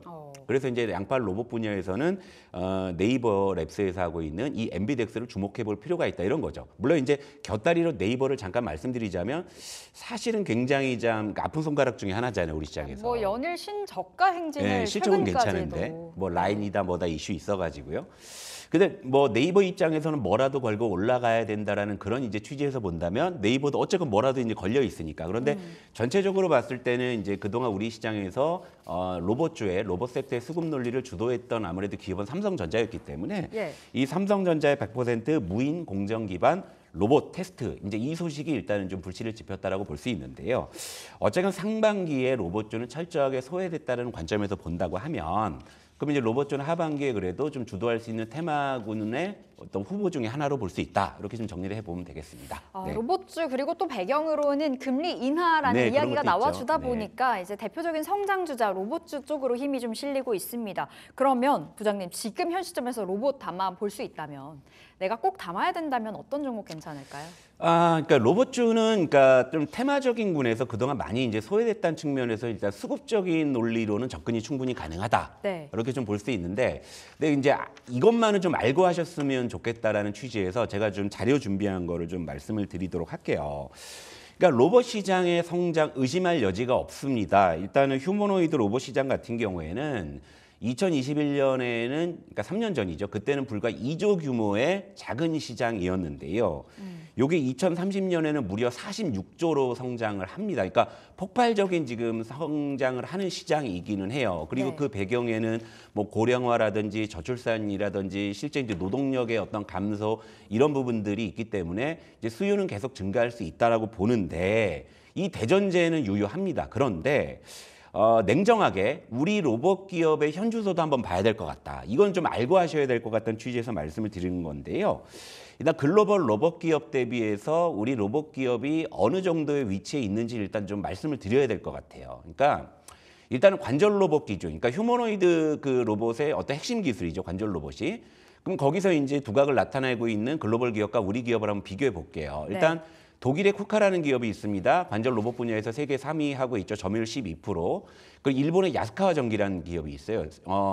관절 로봇 분야에서 세계 5위를 하고 있고 점유율 9%. 그런데 우리나라의 대장이라고 할 수 있는 두산 로보틱스는 아직 글로벌 시장에서 점유율 자체가 아직은 체크되지가 않아요. 네. 그리고 직원 수도 쿠카는 15,000명, 야스카와 전기는 13,000명. 두산 로보틱스는 200명대 수준의 이제 직원. 그리고 매출 영업이익도 이거 뭐 비교조차가 불가할 정도로 아직 우리 기업이 초라합니다. 솔직히 말씀드려서. 그런데 시가총액은 의외로 한국 두산 로보틱스가 쿠카랑 비교했을 때는 많이 좀 고평가돼 있는 건 사실이에요. 네. 물론 저는 대한민국의 이런 어떤 기업들이 약진을 하고 와신 상담에서 두각을 나타내기를 바라는 한국 사람이죠. 그러나 이런 현주소를 봤을 때는요, 우리 로봇 기업이 갈 길은 아직은 좀 멀다라는 겁니다. 그러니까 이런 부분들. 물론 전방의 어떤 대기업들이 공격적으로 투자를 하고 있기 때문에 그런 훈풍에 어느 정도 이제 성장을 기대할 수 있어요. 그런데 로봇주가 본격적으로 어떤 밸류에이션 논리로 올라가기 위해서는요, 좀 의미 있는 어떤 매출이라든지 어떤 이익의 그런 어떤 가시성, 이게 좀 필요한 거예요. 그러니까 그게 확인되기 전까지는 아무래도 좀 수급 논리 쪽으로 움직일 수밖에 없다라는 관점을 먼저 말씀드리면서 제가 로봇주에 대한 시각을 말씀을 드리는 거고요. 아무래도 이제 이런 상황에서 기술적 분석상으로 가격 메리트 분명히 있으니까 상반기에 안 올랐다라는 측면에서 본다고 하면 적어도 이제 테마군을 형성해서 올라갈 가능성은 충분히 있다라고 보고 있고, 그리고 이제 아무래도 수급 논리로 움직일 수가 있기 때문에 뭐 이레시스나 에브리어 물론 올라갈 땐 탄력 있게 올라가서 좋긴 합니다만 그런 수급 논리로 봤을 때는 아무래도 메이저 수급을 우리가 염두에 둬야 되겠죠. 그렇다면은 아무래도 이제 좀 상징성이 있는 대장주급, 뭐 두산 로보틱스나 레인보우 로보틱스, 이런 정도. 그러니까 저는 지금 현재로서는 무조건 업종 대표주의로 말씀드린다. 왜? 그 색깔이 짙어져야지만 그 다음에 우리가 개별 종목으로 갈 수 있다. 이런 논리로 정리해드리겠습니다. 알겠습니다. 로봇은 이제 막 개화가 되는 단계이기 때문에 뭐 이렇다 할 좀 이슈가 나와줘야 될 것 같은데 현 시점에선 대장 쪽으로의 그 눈길 주기가 유효하다 말씀 주셨고, 자 부장님 짧게 이야기 나눠봐야 될 것 같은데 대왕고래 관련해서는 어떻게 좀 봐야 될지 좀 물려 계신 분들도 있을 것 같고요. 근데 지난 금요일에 또 잠잠하게 올라갔단 말이죠. 현 시점 어떤 접근이 맞을까요? 일단 대왕거래가 이제 6월에 우리 시장을 뜨겁게 달궜는데요. 잠깐 차트 보면서 점검해 드릴게요.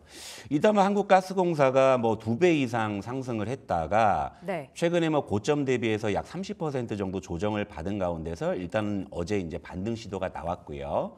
그리고 이제 또 하나 이제 거론되는 대표적인 종목 포스코 인터내셔널도 이제 비슷한 모습을 좀 보여주고 있고, 그 다음에 이제 개별주로 본다고 하면 이제 한국석유가 이제 전일에 좀 좋은 모습을 좀 보였는데, 일단 좀 기본적으로는 자율반등이라고 봐요. 네. 자율반등이라고 보고 그리고 그 배경에는 최근에 유가가 좀 올라오고 있지 않습니까? 이제 이런 부분들. 그리고 이제 대왕고래 관련주에 이제 6월 말에 좀 고점에 들어가셨다가 좀 이제 마음고생하시는 시청자분들을 위해서 제가 팁을 드리자면은요.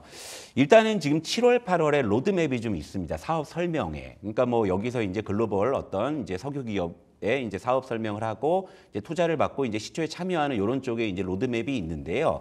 그런 일정 매매로 인한 좀 그런 어떤 접근은 가능하다고 봐요. 그러니까 예를 들면 지금 뭐 엑슨모빌이라든지 뭐 굴지의 어떤 석유 기업들이 만약에 뭐 참가한다고 하면 굉장한 호재가 될 수 있잖아요. 근데 네. 지금 구간에서는 일단은 좀 자율반등이라고 보고 있고요. 이 대왕고래 테마는요. 어떤 추세적으로 우리가 접근한다기보다는 어떠한 특정한 스케줄이나 일정이 잡혔을 때 그때 그 일정 매매 형태로 우리가 접근하시면 참 좋은 섹터거든요. 근데 그 일정을 꼭 체크를 해야 되겠어요. 예, 그렇죠. 그러니까 지금 7, 8월에 이제 사업 설명회 일정이 있는데 이제 그런 부분들을 이제 아무래도 그런 거 이제 정부에서 주도하고 있기 때문에 그런 일정들이 이제 나오게 됩니다. 그러니까 그런 일정들을 좀 체크하시는데 저도 이제 뭐 좀 가시적인 일정이 뚜렷하게 나온다고 하면 그건 제가 후속적으로 말씀을 드릴 건데요. 일단 마음고생을 많이 하시는 상황이지만 저는 어떤 일정에 따라서 이제 다시금 이제 반등은 가능하다고 보기 때문에 이제 그 시점에서 일단 좀 반등 시에 좀 비중을 줄여 나가시면 좋을 것 같고요. 일단은 사실 이런 대왕거래 테마는 트레이딩 스킬이 좀 뛰어나신 분들, 좀 숙련된 분들, 좀 그런 분들에 한해서만 좀 접근하셨으면 좋겠다. 그러니까 좀 어떤 매매에 좀 익숙하지 않으신 분들, 뭐 이런 분들은 아무래도 이제 이런 좀 변동성이 엄청나게 큰 테마보다는 좀 가격 메리트가 있는 쪽으로 좀 그런 쪽에서 기회를 보시면 좋겠습니다. 네, 반등할 건데 반등했을 때 챙기는 전략으로 가야 네. 된다 말씀 주셨고 원체 좀 변동성이 큰 테마주이잖아요. 그렇다 보니까 숙련된 사람들만 좀 접근해 보자라고 좀 말씀 주셨습니다. 우리 조성우의 투자의 맛 오늘 여기서 마무리 지어보도록 할게요. 부장님 여기서 보내드립니다. 고맙습니다. 네, 출발 딜사이트 1부 여기서 인사드려 보겠습니다. 이어지는 2부에서도 여러 가지 전략들 저희가 중심들 세워 드릴 테니까요. 끝까지 함께해 주시기 바라겠습니다. 1부 인사드릴게요. 고맙습니다.